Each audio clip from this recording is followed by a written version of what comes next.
नमस्कार, मैं बरखा त्रिवेदी सी न्यूज़ भारत पर आप सभी का स्वागत करती हूं।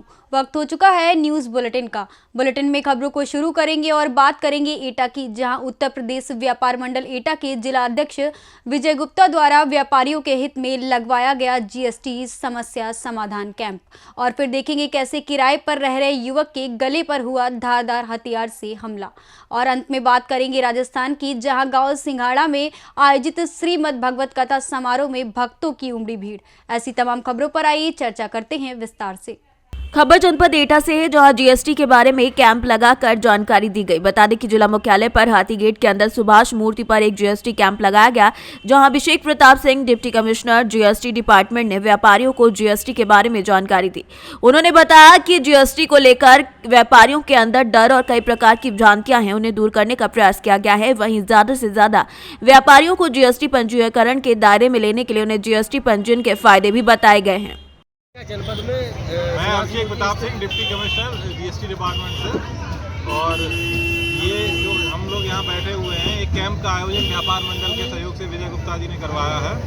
और हम लोगों का उद्देश्य ये है कि जीएसटी के संबंध में व्यापारियों के अंदर जो भी भय और भ्रांतियाँ हैं उनको दूर करें और व्यापारियों को जागरूक करके जीएसटी पंजीयन के उनको फायदे बता के ज़्यादा से ज़्यादा व्यापारियों को जीएसटी पंजीयन के दायरे में लाएं। अभी तक लगभग कितने जीएसटी पंजीकरण हो गए हैं आज जो कैंप लगाया गया है? अभी तक कितने आ गए? 2 आ चुके हैं अभी तक। और भी अभी लोगों को व्यापारियों को क्या क्वेरी करके गए हैं, और उनके लिए हमने अपने ऑफिस में एक हेल्प डेस्क की भी स्थापना की जो 10 से 5 क्रियाशील रहती है, जहाँ वे कभी भी आके वर्किंग डे में वो अपने पेपर लेके वहाँ से रजिस्ट्रेशन अपना अप्लाई करा सकते हैं। और भी शहर में कहीं कैंप लगाया जाएगा जीएसटी को लेकर? अभी 3 दिन पहले जलेसर में लगाया गया था, और आगे भी हम लोगों का प्रयास है कि जितनी भी अर्बन बॉडीज हैं, एटलीस्ट नगर पंचायत स्तर तक, जैसे आपकी छोटी छोटी धुमरी, जैथरा, सकी, प्रत्येक लोकेशन पे एटलीस्ट एक कैंप अगले 1 से 1.5 माह में बनाएं। मैं अभिनव कुलश्रेष्ठ, जिला महामंत्री उत्तर प्रदेश व्यापार मंडल एटा से हूँ। आज जो आपके द्वारा एक कैंप लगाया गया है जीएसटी कैंप, क्या जानकारी है इसके बारे में?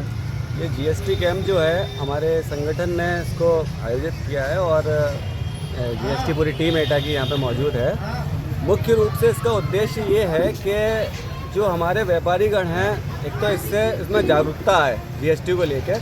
जीएसटी के बेनिफिट्स भी बताए जा रहे हैं कि इसमें इंश्योरेंस भी होता है, कवरेज होता है, पूरा काफ़ी फ़ायदे होते हैं। बैंक में भी आगे आपको फ़ायदा मिलने वाला है लोन्स और सारी चीज़ों को लेकर, तो इससे कि ज़्यादा से ज़्यादा रजिस्ट्रेशन हम व्यापारियों को करा सकें और ये भय मुक्ति हो सके। जो अभी पिछले कुछ दिनों उनका अभियान चला था, उससे हमारे व्यापारीगण सारे सेफ रहें, सुरक्षित रहें और सही तरीके से काम उनका चलता रहे। अभी और कब कब लगाया जाएगा कैंप आपके द्वारा? इस कैंप को हम लोग अच्छा रिस्पॉन्स दिखाई दे रहा है हम लोगों को, और इस कैंप को हम ज़्यादा नहीं तो कोशिश करेंगे महीने 2 महीने में एक बार रिपीट करते रहें।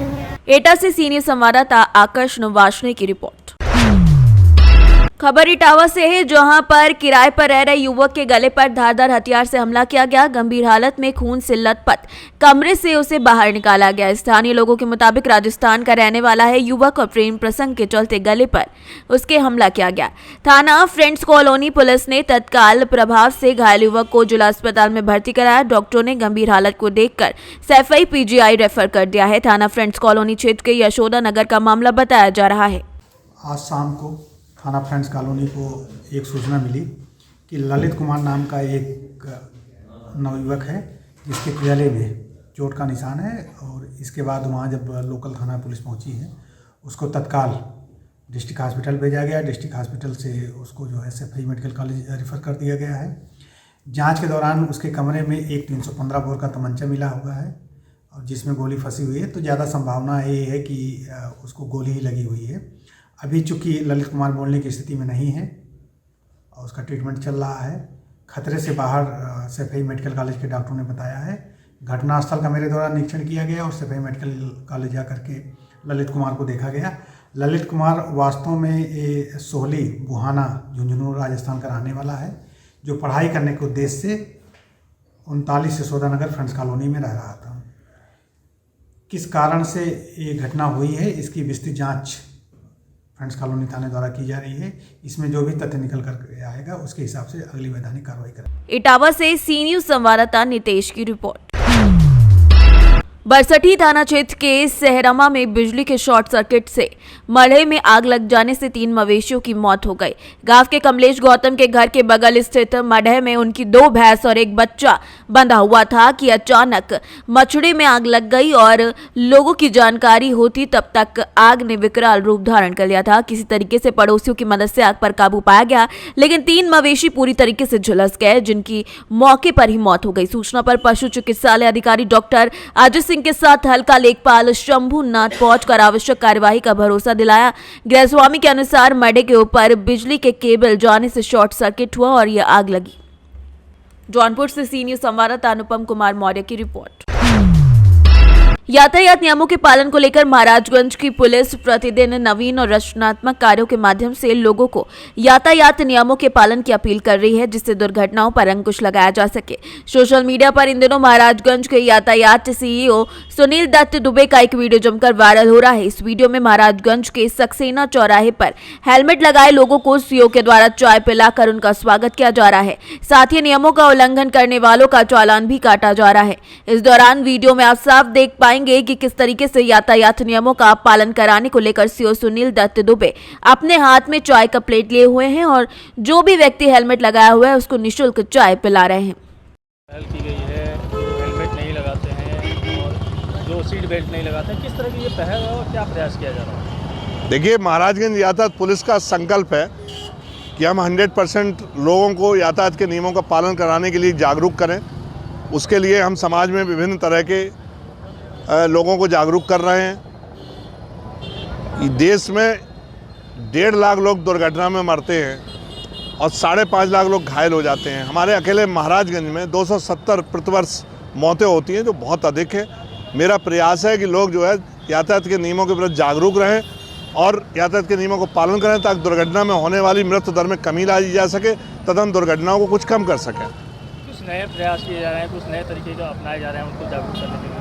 एक्चुअली ये यातायात के नियमों का न पालन करना एक तरह से कुप्रथा है और मेरा विश्वास है कि जिस तरह से सती प्रथा, बाल विवाह, बाल श्रम लोगों के जागरूक होने से ख़त्म हुए हैं, अगर लोगों के दिमाग में ये बात बैठ जाएगी कि सीट बेल्ट लगाना, हेलमेट पहनना हमारे जीवन के लिए बहुमूल्य है और इससे हमारी जान बच सकती है, तो मुझे उम्मीद है कि सभी लोग हेलमेट लगाने लगेंगे। महाराजगंज से सी न्यूज संवाददाता अंगद शर्मा की रिपोर्ट।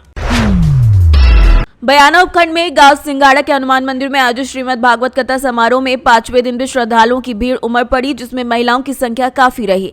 समारोह में कथा प्रवचन करते हुए कथा आचार्य अनीता व्यास ने कहा कि धार्मिक ग्रंथों का श्रवण और अनुसरण करने से साधक को पाप और संतापों से मुक्ति मिल जाती है और सुख शांति की प्राप्ति होती है। उन्होंने कहा कि 7 दिन नियमित कथा श्रवण का उनका अनुसरण करने से मनुष्य के सभी पाप और तनाव दूर हो जाते हैं। भरतपुर से सी न्यूज संवाददाता लोकेंद्र शर्मा की रिपोर्ट। खबर बाराबंकी से है, जहां पर भारतीय किसान यूनियन भदौरिया संगठन के भ्रष्ट अधिकारियों के खिलाफ मोर्चा खोला गया। किसान यूनियन भदौरिया संगठन की अनिश्चितकालीन धरना प्रदर्शन जिलाध्यक्ष रविंद्र कुमार की अध्यक्षता में किया जा रहा था।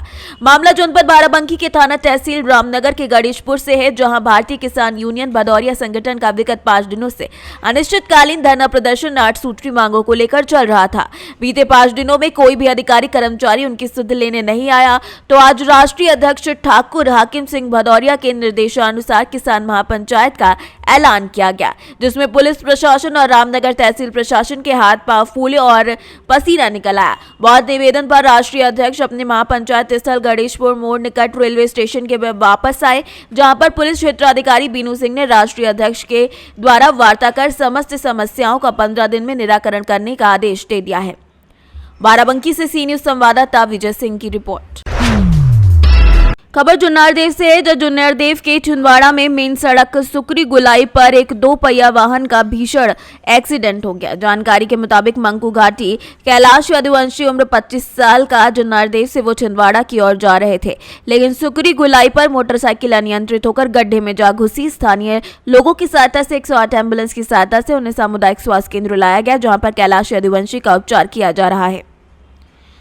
जुन्नरदेव से सी न्यूज संवाददाता वीरेंद्र अग्रवाल की रिपोर्ट।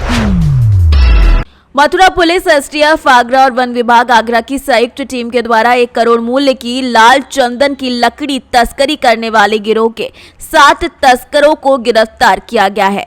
सूचना पर गैर प्रांतों से इमारती लाल चंदन की लकड़ी नाजायज काफी दिनों से तस्करी करके मथुरा में लाई जा रही थी, जिसे मथुरा और आसपास के क्षेत्र और धार्मिक स्थलों पर महंगे दामों पर सप्लाई किया जा रहा था। आज भी गोवर्धन की तरफ से इनोवा और होंडा सिटी कार में नाजायज लाल चंदन की लकड़ी आने वाली थी। राधा गुलमोहर रेजिडेंसी के पास भी गाड़ियों से वो लकड़ी उतारी जानी थी।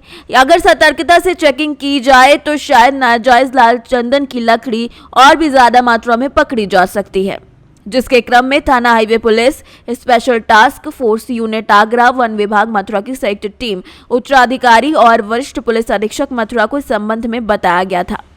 एसटीएफ की आगरा यूनिट, थाना हाईवे पुलिस और वन विभाग ने एक अच्छी सफलता हासिल की है, जिसमें रेड सैंडल की स्मगलिंग करने वाले एक गिरोह पकड़ा गया है। उस गिरोह के 7 सदस्य पकड़े गए। ये अंतर्राज्यीय गिरोह है, जिसमें जनपद मथुरा, जनपद बुलंदशहर, जनपद अलीगढ़, उसके अलावा राजस्थान और छत्तीसगढ़ के जो अपराधी हैं ये गिरफ्तार किए गए हैं और इनके पास से 563.1 किलोग्राम लाल चंदन बरामद किया गया है, जिसकी अनुमानित कीमत मार्केट में, इंटरनेशनल मार्केट में 1 करोड़ बताई जा रही है।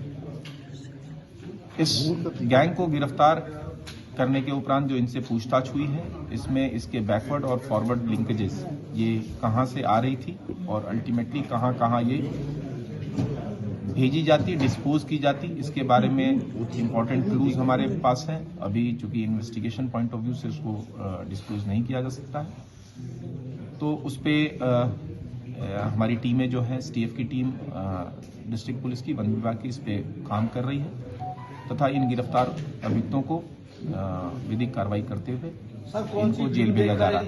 इस गिरोह का बनाया था, किस तरीके से मंसूबे में? अभी किसी फिल्म का इसमें कोई। मथुरा से सी न्यूज संवाददाता विष्णु शर्मा की रिपोर्ट। गोवर्धन क्षेत्र में आए दिन लूट की घटनाओं को अंजाम देने वाले गिरोह के 3 सदस्यों को पकड़कर ये सिद्ध कर दिया गया है कि अपराधी चाहे कितना भी शातिर क्यों ना हो, लेकिन पुलिस के कब्जे से बचना नामुमकिन है। पूरा मामला यह है कि कंपनी के कैश कलेक्शन को लेकर आ रहे अमित कुमार के साथ छाता रोड गोवर्धन में 16 दिसंबर को तमंचा दिखाकर उनसे 1,04,000 और कंपनी द्वारा टैब को छीन लिया गया था, जिसकी सूचना पीड़ित अमित कुमार के द्वारा गोवर्धन पुलिस को दे दी गई थी। गोवर्धन पुलिस मामले को गंभीरता से लेते हुए सर्विलांस और स्वॉट टीम की मदद से जांच करना शुरू कर चुकी थी। अब 20 दिसंबर यानी कि कल संयुक्त टीम के द्वारा 3 अभियुक्तों को भरना खुद की ओर से जाने वाले रास्ते पर नहर के समीप धर दबोचा गया। चेकिंग के दौरान इनके पास से लूट गए सैमसंग टैब और उपयोग की गई हीरो होंडा मोटरसाइकिल, बिना नंबर प्लेट के अवैध तमंचा, कारतूस और एक पिस्टल, चाइना मेड 3 अदद मोबाइल फोन और तकरीबन 82,500 और कंपनी का बैग बरामद कर लिया गया है। अभियुक्त की पहचान देवपुत्र शेरपाल निवासी डेरावली थाना, साथ ही साथ लखनपुत्र विजेंद्र निवासी डेरावली और सोनू पुत्र कमल सिंह निवासी नरी थाना को गिरफ्तार कर लिया गया है। गोवर्धन क्षेत्र में एक कलेक्शन एजेंट से लूट की घटना दिनांक 16 दिसंबर को हुई थी, जिसमें कलेक्शन एजेंट ने एफआईआर दर्ज कराया था। इसमें 1,04,000 नकद और सैमसंग का टैबलेट उसके लूटे जाने की सूचना दी थी। प्राप्त जानकारी पर तत्काल अभियोग पंजीकृत किया गया। सभी ऑफिसर्स द्वारा घटनास्थल का निरीक्षण किया गया। साथ ही साथ घटना के अनावरण के लिए टीमें लग गई और इसमें एसपीआरए और सीओ गोवर्धन के क्लोज सुपरविजन में थाना गोवर्धन पुलिस ने सराहनीय कार्य किया और इस घटना का अनावरण किया। इसमें 3 अभियुक्त गिरफ्तार किए गए जो तीनों घटना में थे। उनके पास से कैश जो है 80,000 से ज़्यादा कैश, साथ ही साथ घटना में प्रयुक्त असलहे, तमंचे और पिस्टल बरामद किए और घटना में लूटा हुआ जो सैमसंग का टैब था वो बरामद किया है। घटना में प्रयुक्त मोटरसाइकिल बरामद की है। इस तरह इस घटना का अनावरण, अभियुक्तों की गिरफ्तारी और बरामदगी सुनिश्चित कराई गई है। गिरफ्तार करके अब इनको जेल भेजा जा रहा है। मथुरा से सी न्यूज संवाददाता विष्णु शर्मा की रिपोर्ट। मेरठ के नौचंदी थाना क्षेत्र के हापुड़ अड्डा चौराहे पर उस वक्त हड़कंप मच गया जब काले तेल से भरे एक टैंकर में अचानक आग लग गई। आग लगता देख आसपास के व्यापारियों में हड़कंप मच गया तो वहीं व्यापारियों ने टैंकर में लगी आग पर काबू पाने का प्रयास किया, जिसके बाद सूचना मिलते ही दमकल विभाग की 3 गाड़ियां मौके पर पहुंची और उन्होंने कड़ी मशक्कत के बाद आग पर काबू पाया, जिससे बड़ा हादसा होते होते टल गया। नाम है तुम्हारा? विकास यादव। पापा का नाम क्या? बीरबल। कहाँ के रहने वाले हो आप? जिला जौनपुर, ग्राम बिरभानपुर। कहाँ से आ रहे थे हम? हापुड़ से काम करा के गाड़ी के। अच्छा, इसमें क्या भरा है? काला तेल है। काला तेल। कहाँ लेके जा रहे थे इसको? पटना जा रहे थे। अच्छा, और कौन था साथ में? अकेले थे। अकेले थे। कैसे हुआ ये आग, कैसे लगी? सर गाड़ी गर्म हो गया, अब मैं तो लेके आ रहा था, पीछे से आग लगी, मैं सीधा मैं सोचा और आउट एरिया में लेके जा रहा हूँ बाईपास पे, फिर खड़ी करता तब तक आग लग गई सर। अच्छा, थोड़ा साइड में करने की कोशिश करिए। अब आग बुझ गई? आग बुझ गई सर। सर एक टैंकर में आग लगी है, क्या हुआ है? ये शामली से काला तेल भर के एक जो है टैंकर जा रहा था पटना के लिए, और जैसे ही मेरठ के हापुड़ अड्डे पहुंचा है इसके टायर गर्म हो गए हैं और गर्म होने के कारण इसके आग लग गई है टायरों में, और तत्काल सूचना मिली और फायर सर्विस ने आकर के टायरों को आग को बुझा दिया और टैंकर में कोई क्षति नहीं हो पाई। अच्छा सर, इसके अंदर क्या चीज़ भरी हुई थी? किस इसमें ये जला हुआ तेल है रखा हुआ, काला मोबिल, काला है। कोई मतलब किसी तरह कोई जीवन नहीं है, केवल टायरों में लगी हुई थी, उसको बुझा दिया गया है। ठीक है। मेरठ से सी न्यूज संवाददाता नवनीत कुमार की रिपोर्ट। फिलहाल के लिए इस न्यूज बुलेटिन में बस इतना ही। देश दुनिया की तमाम खबरों के लिए देखते रहें सी न्यूज भारत। हर खबर आपके साथ, आपके हाथ।